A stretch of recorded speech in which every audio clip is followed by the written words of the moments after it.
Hola, ¿qué tal? Bienvenidos sean todos y todas a Ojalá. Y hay que destacar el apoyo que ha recibido y que está recibiendo de la población la campaña de educación vial, campaña contra los accidentes de tránsito, campaña contra la temeridad en la conducción, en el manejo de vehículos de motor, campaña contra la mala educación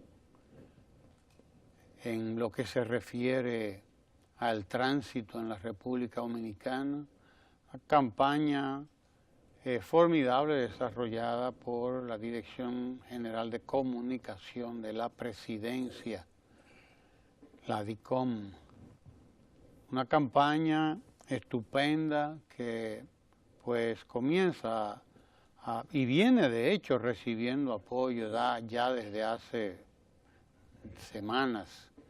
Ahora se unen a la campaña pues los farmacéuticos, los dueños de farmacias, la Asociación de Comerciantes, en fin, han ido sumándose a esta campaña una cantidad importante de instituciones que demuestran la preocupación de la ciudadanía por lo que está ocurriendo en materia de accidentes de tránsito, en materia bueno, y lo que esto cuesta, porque estamos hablando de miles de millones de pesos que le cuesta al Estado esta cantidad de accidentados y de accidentes que ocurren permanentemente. Estamos hablando de un número brutal de accidentes diarios. El 70% de los accidentes son producidos principalmente por motoristas que manejan como nosotros lo vemos en las calles, pero también por toda la cantidad de conductores ignorantes y descuidados, abusadores que existen, todos los días están en las calles de la República Dominicana. Y desde luego, como bien decía alguien, uno piensa en el accidente en sí, en los que, ya sea los que mueren, los que quedan heridos, etcétera, pero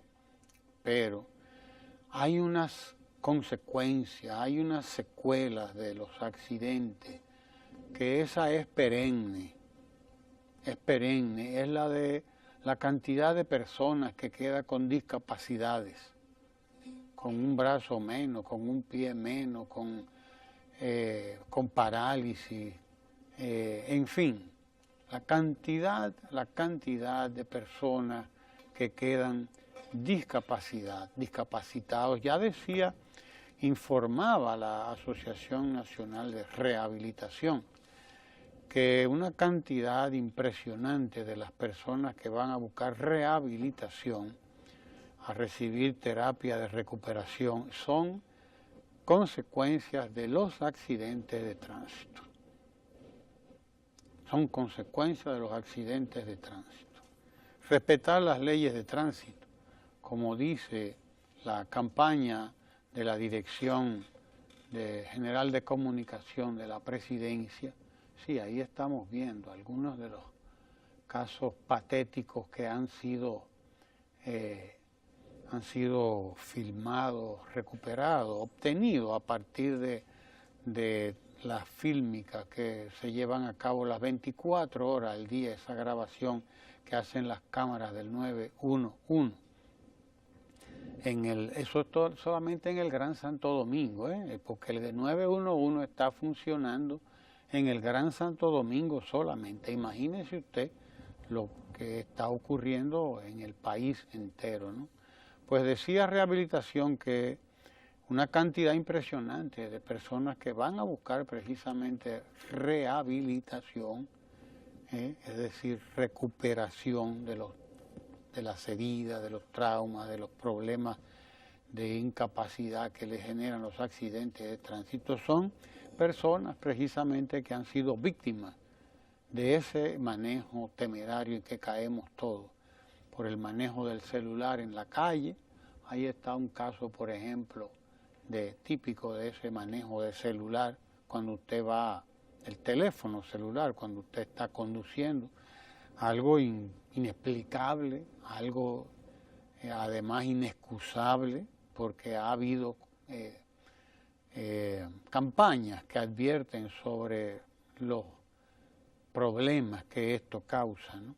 Pero como dice la campaña de la Dirección General de Comunicación de la Presidencia, el respetar las leyes de tránsito, el conducir con prudencia, es un acto no solamente de buena educación, es también un acto de amor al prójimo, como lo dice esta campaña de la Dirección de Comunicación de la Presidencia, un acto de amor a uno mismo y de amor a los demás, de respeto por la vida de uno y de respeto por la vida de los demás. De manera que hay que saludar la adhesión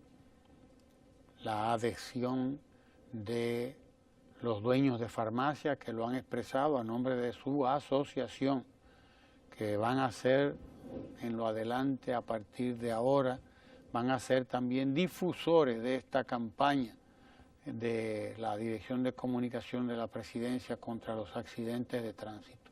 Lo mismo con la Federación de Comerciantes, que han expresado su apoyo y también su adhesión a esa campaña.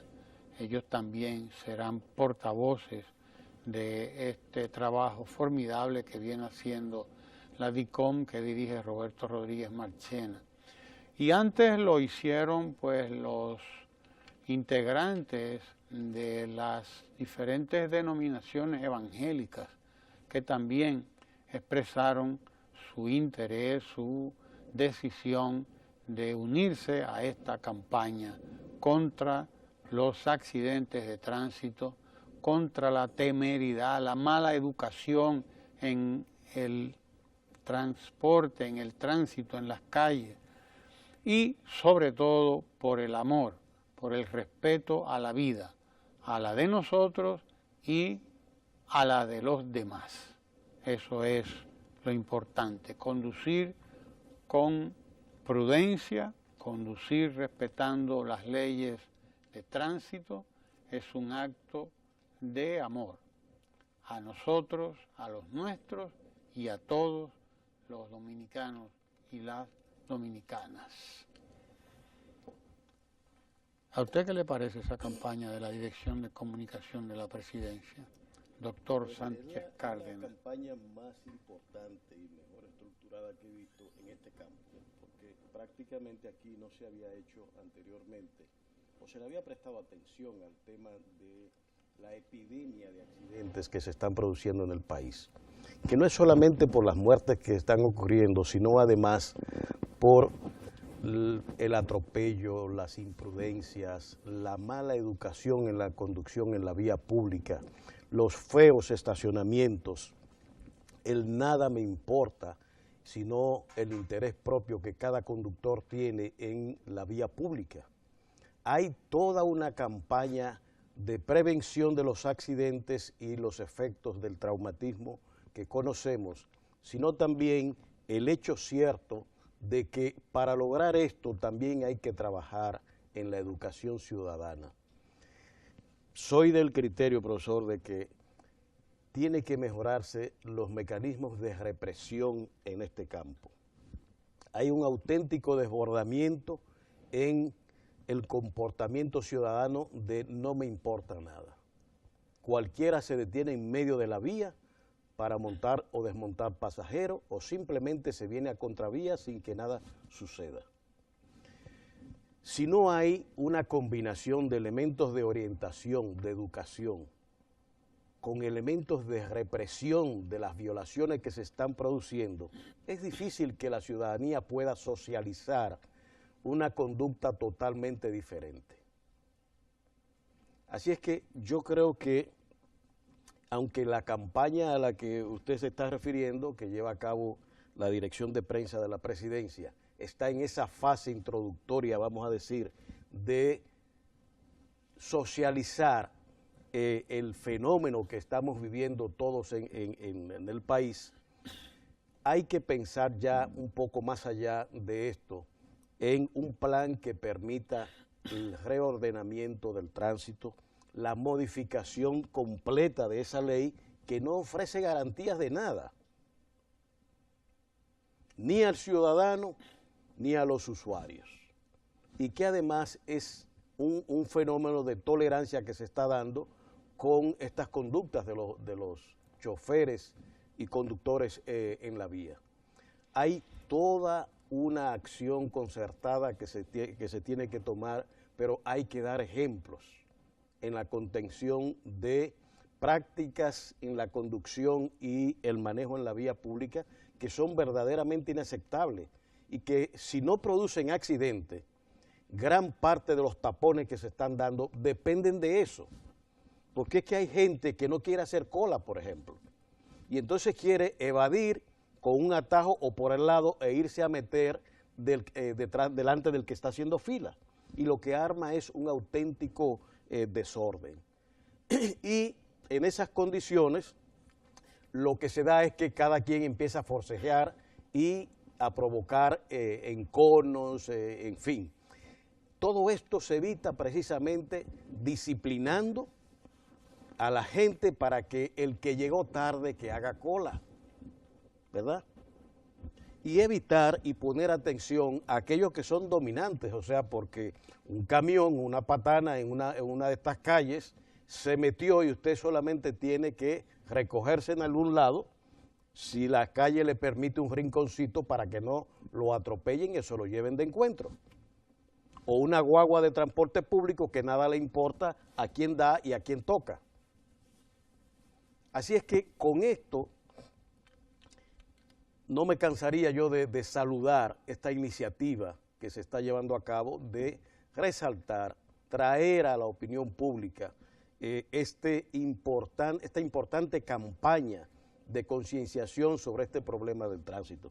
Esto es una cosa que debió haberse hace mucho tiempo, pero qué bueno que ha empezado como lo ha hecho y se está haciendo además con un testimonio irrebatible. El testimonio es el video de lo que ocurre en las esquinas con las cámaras que graba el 911. Es decir, aquí no le están diciendo a uno, inventándose nada ni haciendo una simulación de lo que ha sucedido.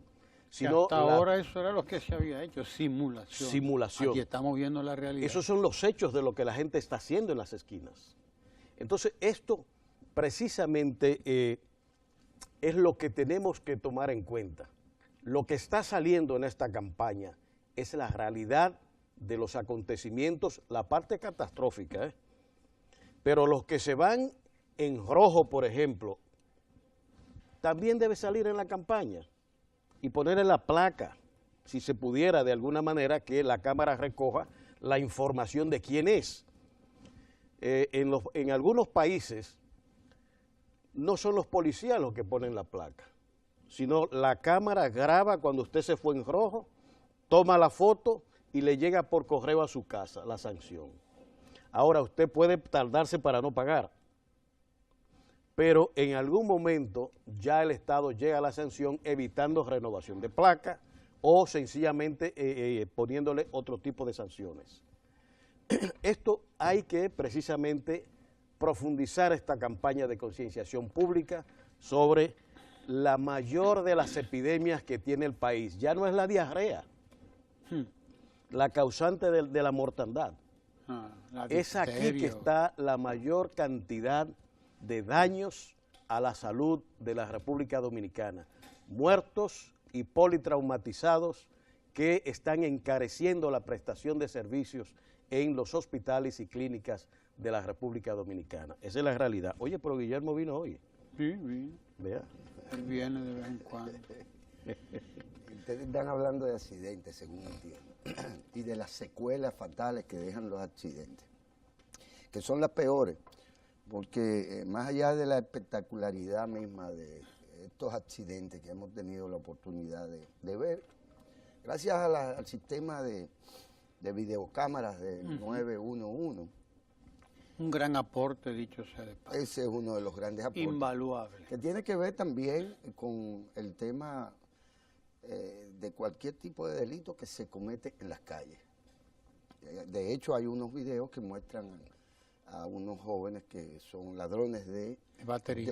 A usted les robaron varias, según Sí, en yo, una ocasión. dígalo, 2 veces. Sí. He sido víctima de eso, Sí, 2 veces. y seguido, además. Sí. Lo acecharon Sí. particularmente. Él sabía que la iba a comprar. Sí, si él la va a comprar, ahí está la otra. La otra está ahí. Bueno, hay una gran...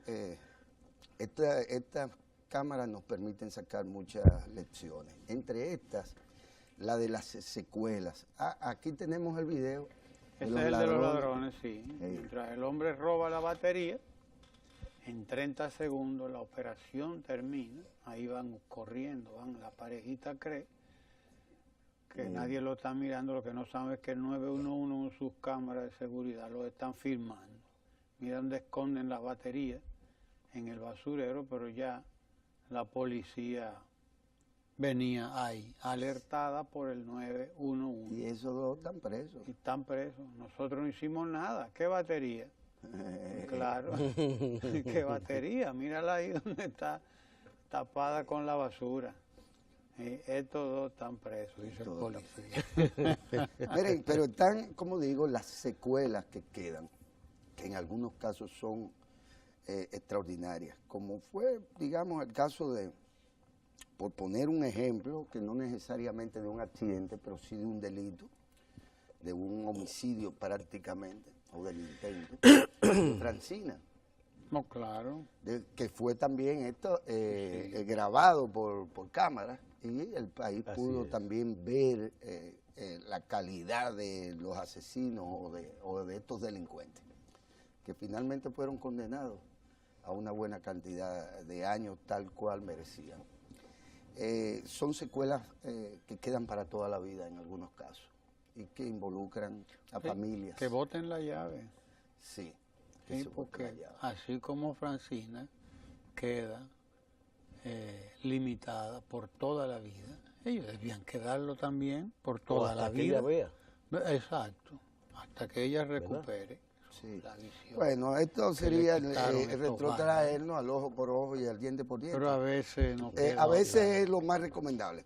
Ahora, mire. Depende de quién lo aplique también. Sí, a veces es lo más recomendable. Pero yo quiero que nos detengamos un momentico también en las ciertas secuelas que quedan socialmente cuando se habla, se insiste en dañar la institucionalidad del país y en confundir a la población. Y hay que ver... Eso produce una discapacidad también. Una discapacidad. En el tejido social, claro que sí. Que puede ser permanente. Que puede ser permanente. Bueno, en la sociedad nada es permanente, pero es de larga duración. De larga duración. Me refiero en particular a los esfuerzos, por un lado, que se llevan a cabo para lograr un cierto consenso entre todos los sectores del país en la conformación, en el caso muy particular de la Junta Central Electoral. Mientras que por el otro lado se hacen esfuerzos para que la población no sepa realmente el procedimiento, no lo conozca, le niegue el deber que tiene el Senado de la República de hacer esta labor de estudio de los expedientes, de los perfiles y, por el otro lado, de la presentación de las ternas y finalmente la selección de quienes van a ser los nuevos miembros del Tribunal Electoral o de la Junta Central Electoral, que sabemos que tiene dos instancias, ¿verdad? La contenciosa y por el otro lado propiamente la administrativa, que tiene que ver con lo del registro civil y demás. El secretario general o el presidente del Senado, el amigo Reinaldo Pared Pérez, ha dicho que esto se está manejando con mucha irresponsabilidad a nivel de la opinión pública. porque hay quienes, primero han intentado que el presidente no se involucre, luego han solicitado que el presidente se involucre, han pedido que se logre un consenso y cuando de alguna manera se presentan a través del señor Agripino perfiles sobre los que podría haber un cierto entendimiento entre todas las partes, pues lo que se hace es, en pleno conocimiento del origen de esto, se actúa con una doble moral y se dice que este es un listado presentado por el presidente de la República y que se trata de la imposición de una Junta Central Electoral para Danilo Medina y el PLD. Aquí hay una gran irresponsabilidad que parte del hecho de que hay que dañar la institucionalidad para luego decir que en el país no hay institucionalidad, porque de esto se trata. Es decir, digo una cosa y hago otra, o hago una cosa y digo otra. De esta forma están actuando estos grupos, todos juntos, autodenominados de oposición. Y uno dice, pero bueno, ¿de oposición a qué? ¿A los resultados electorales que le favorecían o que le pueden llegar a favorecer en algún momento? ¿O a los que no les favorecen? Porque ellos cogen y dejan. Esto sí, aquello no, como sabemos. El torneo electoral pasado es invalidado en todo lo que no les concierne como triunfo a ellos, sino en todo lo que les concierne en la derrota de ellos. Yo no soy el señor Edde Giuliani, que por demás es un conservador del tamaño de esta isla, pero parecerían sí llorones, jóvenes llorones, como les llama él a quienes andan protestando en Estados Unidos por el triunfo de Donald Trump. En realidad se trata de sembrar desde antes de producirse la selección a la que obligatoriamente estamos abocados o está abocado el Senado de la República, con o sin consenso, con el consenso negado por ellos o con el consenso logrado con ellos. Esto se va a producir, es un mandato constitucional, es una competencia del Congreso, en particular en este caso al Senado de la República, pero desde ya entonces se crea una atmósfera que está llamada a mantener latente hasta el próximo torneo electoral, es decir, hasta el 2020, perdón, hasta antes un poquito, porque hay la separación de los torneos electorales, pero sí, hasta el 2020. Hay una separación, entiendo yo, si mal no recuerdo, de los torneos electorales, del municipal y el congresual y del presidencial, que entra ya en vigencia, esa separación entraría en vigencia creo que en el 2020. Desde ya se pretende mantener, salga Pato Gallareta, de lo Está que haga el mejor Congreso. informado que nosotros en esos términos, ¿verdad que sí? Sí, él vive informado. No, eso es público hace mucho tiempo. Ustedes no se han dado por informados, pero es así. Lo cierto es que salga Pato Gallareta de la selección, ya lo sabemos. El grupo autodenominado los magníficos de la oposición, ese grupo ya sabemos. ¿Cuántos son los? Esos no son 7 magníficos, son como 8. Son como 8 o 9. Se han sumado más. Sí, porque tienen suplentes. Sí.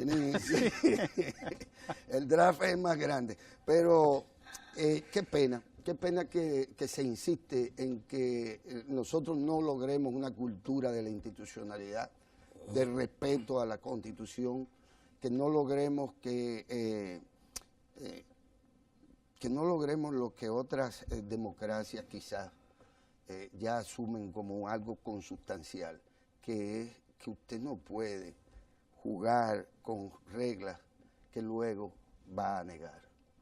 Hay una cosa que yo pienso que tiene mucho que ver con esa conducta que se está manifestando en relación a la elección de la nuevo tribunal electoral, parecido al que pasó con el proceso electoral anterior, en el que a sabiendas de los resultados previsibles que las encuestas daban, a sabiendas, y hoy en la prensa nacional hay un artículo de Orlando Gil que relata y da información de la encuesta a boca de urna que la oposición, el PRM, hizo y que le indicaba los resultados exactamente como estaban revelando el organismo electoral.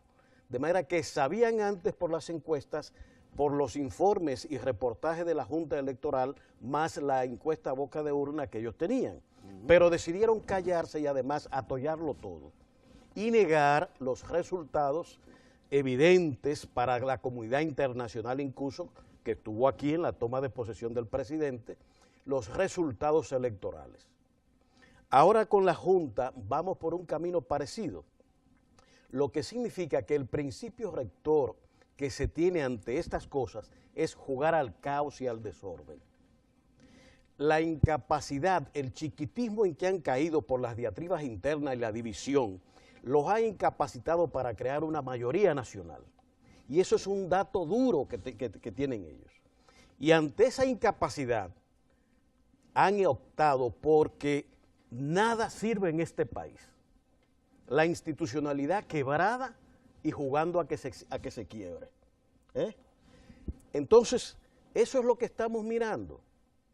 El Congreso es quien tiene que elegir a los miembros de la Junta. La sociedad puede proponer candidatos y el Senado tiene que oír la voz de la población, porque esa es su función. Pero al final tiene que ejercer el derecho consagrado constitucionalmente de designar el tribunal electoral. Esa es la realidad. Entonces, estamos haciendo campaña, ¿cómo llamarle?, preventiva hacia el 2020, empezando por este tema institucional. Si esa Junta no es la que yo digo, en el 20 los resultados tampoco sirven como pasó ahora. Y luego veremos en la campaña cómo vamos a ver y articular la propuesta electoral que vamos a llevar. Pero empecemos por aquí. Para mí eso es un juego al caos. Una soberbia que no tiene sustento popular suficiente para imponer a la sociedad lo que ellos estiman que es o debe ser. ¿Entiendes? Y encima de eso es la primera vez, y esto es un fenómeno interesante, en que los partidos políticos están abogando porque los políticos no sean los representantes en el Estado. Aquí está calando permanentemente eso. Mencióneme uno. Ayer, de esos impolutos un editorial, están dándole la lectura de interesante, un artículo, un editorial de Adriano Miguel Tejada, en que la voz de la gente va por un lado y la de los políticos por el otro. Bueno, es una manera de dar lectura y ciertamente hay un cuestionamiento internacional generalizado sobre la actividad política internacional, pero no es por políticos, sino por las políticas, desde mi punto de vista. Es decir, lo que le pasó al PSOE, que asumió las políticas neoliberales de la que tradicionalmente fue reactivo, le ha costado el respaldo de sus propias bases y ha permitido la emergencia de un movimiento social nuevo, como Podemos, más a la izquierda y más apegado a las políticas sociales de izquierda, que la que ellos con Rodríguez Zapatero asumieron, que era exactamente las políticas del PP. Y han pagado el precio que tenían que pagar. La gente no acepta eso. Y sobre todo cuando, fruto de las políticas que se han llevado a cabo desde el Estado, se ha desconocido el derecho ciudadano a la protección. Y se ha facilitado que no a políticos necesariamente, sino a intereses particulares, sobre todo financieros, sean protegidos por el Estado y asumido las consecuencias económicas y financieras por parte del Estado endeudándose para proteger bancos, por ejemplo.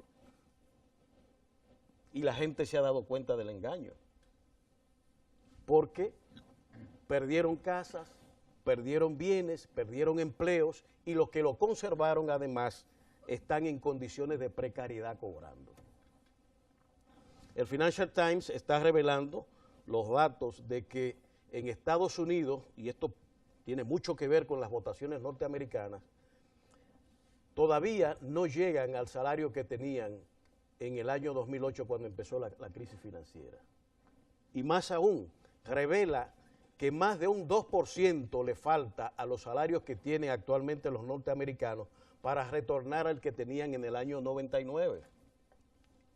Entonces la gente está harta por una situación económica que le afecta, sin protección, y cada vez más los políticos y los empresarios coaligados llevan y promueven con las agencias internacionales políticas públicas que están desconociendo derechos ciudadanos adquiridos.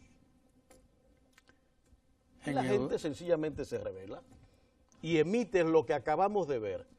Para muchos, pues bueno, el contrasentido más grande probablemente si lo miran desde un ángulo, pero por otro lado es precisamente la reactividad lo que estamos viendo ante una situación sencillamente calamitosa de la gente. Esa es la realidad. En Europa se endeudó el Estado, se endeudó el gobierno para salvar bancos irresponsables que además habían generado ellos mismos la misma crisis, ellos mismos. Se endeudó el Estado, como ocurrió aquí en el periodo 2000-2004, que se endeudó al pueblo también, al Estado dominicano. Hay un déficit cuasi fiscal ahí que todavía lo estamos pagando. Todavía hoy lo estamos pagando, ese déficit cuasi fiscal generado en ese periodo por esas malas administraciones, por esas malas políticas que se aplicaron en Europa y se aplicaron aquí y se aplicaron en muchísimos lugares. Entonces, ese es el verdadero endeudamiento irresponsable, el verdadero endeudamiento abusivo, porque además se lleva a cabo con el poder del Estado y en contra del pueblo, en contra de la gente, porque es para salvar a capitalistas irresponsables, que no es lo mismo que hacer una deuda soberana, por ejemplo, para una inversión sana, indispensable, necesaria, imprescindible, como Punta Catalina, por ejemplo, que ayer la gente de esa misma oposición irresponsable, no solamente irresponsable, sino ignorante además, porque hay casos que son de ignorancia y de manipulación del sentimiento de la gente. Ayer salieron otra vez en contra de el financiamiento aprobado por el mismo Congreso, además, aprobado antes por el mismo Congreso, aprobado hasta en el exterior, en todas las instituciones, y un endeudamiento, además, el más sano del mundo, en un momento en el que nosotros podemos darnos el lujo de que en la República Dominicana se ha llevado a cabo una política de saneamiento de la economía y de la misma deuda externa de la República Dominicana, como nunca antes. Y ahí están los números, ahí están las negociaciones que se han llevado a cabo, pagándole hasta el último centavo que se le debía al Fondo Monetario Internacional, negociando con Venezuela una deuda que en mejores condiciones no podía quedar. El país quedó libre de la deuda de Petrocaribe incluso. Por ejemplo, en este caso, se trata de llevar al mercado de valores 600 millones de dólares que habían sido aprobados hace rato. Pero que, bueno, los bancos, el pool de bancos italianos y brasileños que debían que debían aportar ese dinero entraron en dificultades, dificultades que son conocidas.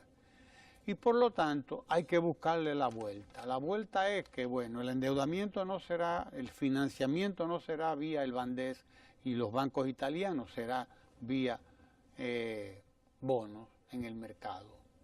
Pero son 600 millones. En este año nada más, este solo año, nosotros tendremos que financiar la energía eléctrica, el servicio eléctrico. Tendremos que pagar en subsidio, el servicio eléctrico, más de esos 600 millones de dólares. Mucho más de esos 600 millones de dólares.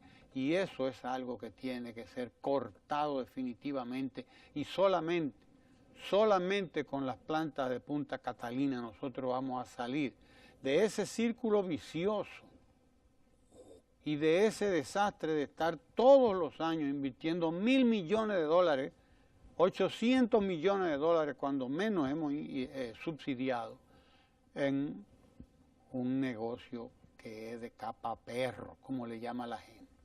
Un negocio que beneficia muy bien a unos, pero que perjudica seriamente al pueblo dominicano, porque no es que solamente lo endeuda, sino que lo endeuda y no le resuelve el problema de la electricidad. Punta Catalina ha venido a dar, a yugular definitivamente ese problema. Atacarlo donde hay que atacarlo. ¿En qué? En la generación. Generación de electricidad de buena calidad y a buen precio para poder competir en ese mercado. Resolver definitivamente, como dijo el presidente de la República, Catalina tiene que empezar a funcionar ya para que resuelva este problema de este subsidio, que es un desperdicio, que es una barbaridad todos los años estar invirtiendo cientos de millones de dólares para subsidiar una electricidad mala y cara, que no da, que no alcanza para todos, para todo el país. Se están oponiendo a la... O se oponen, ellos se oponen a la emisión de... ¿A la Junta? Sí, sí. Se oponen a la Junta, se oponen a la emisión de los bonos ahora. Ahorita estarán en contra también de la campaña. Y ni se pensionan ni se jubilan. No, pues... Ahorita Sí. también se van a oponer a la campaña con relación a los accidentes que se está llevando a cabo también. También se van a oponer a Evidentemente todo. aquí una de las cosas que está resaltando es, con estos detalles que estamos señalando, es que tenemos una oposición de Boy Scout. Sí. Lo que esto está reflejando una impericia es increíble. Para mí de viejo cuño, Además, No es nuevo, no es nuevo. no es nuevo. Es una incompetencia que los ha alejado del pueblo dominicano hace más de 20 años. Pero nosotros tenemos que hablar, perdieron el hilo, que ¿verdad? oír a Lalo hablar de deporte. Y Lalo No hay viene- forma de jubilarlo ni No, pensionarlo, ni pensionarlo, Ramón. no, Ese porque está tampoco joven se todavía. jubila. Ese no se Y jubila. tenemos a jamás. Marius de León aquí, Marius de León, que es el De director, Jesús. digo Mario de Jesús, tienes razón, discúlpame Mario, que tiene que estar oyendo, es Mario de Jesús, que es director de pensiones y jubilaciones del Estado Dominicano. Nosotros tenemos que hablar de pensiones y de jubilación.